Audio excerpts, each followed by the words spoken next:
There's one who was a pilot, I think in World War II, another one who was a movie producer, I believe, as well. And those are just a couple that I'm just naming off the top of my head. Also ones that were murdered or killed, and they're able to, locate the bodies or tell who the actual murderer was. It's very interesting, very fascinating. Like, this consciousness. Yeah. Thousands. There are thousands of those cases where the kids could not have known any other way. I mean, there's no other explanation.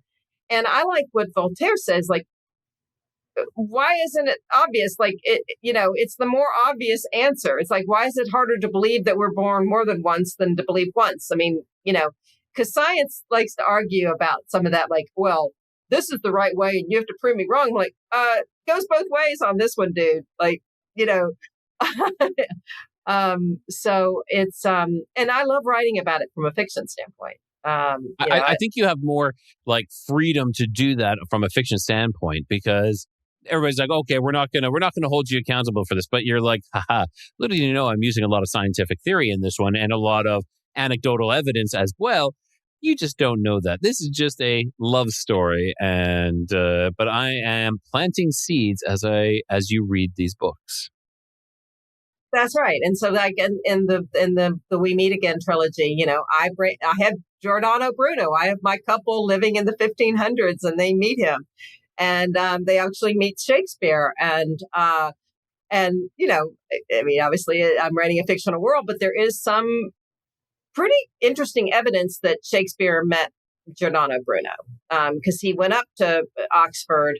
He also was friends with, and we think Shakespeare was too, with John Dee. I don't know if you knew who John Dee was, but he was a big advisor. I know who John Dee is. Yeah. He is, that is someone actually I'm doing a lot of work on here, because John Dee is kind of like the founder of the Enochian magic. 007, yes. That's where 007 coming from. Yes. Yeah, because he worked for Queen Elizabeth. Yeah, exactly. He was a spy for her. Yeah, cool dude. And so, yeah, and there's some evidence, like, and there's also some things like I'm tying in, but like, how did you know that the Montagues and the Capulets are in the Divine Comedy, in Dante's Divine Comedy? And how did that happen? Was Shakespeare couldn't read Italian or speak Italian, and he never went to Italy, and the Divine Comedy had not been translated? Yeah, that's interesting. It adds more. I like putting those things together in fiction, like how this might have happened. Oh, well, what if he met this, and what if this happened?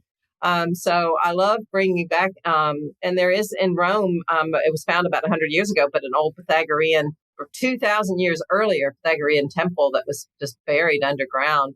There's just, so it's fun to weave in the true stuff.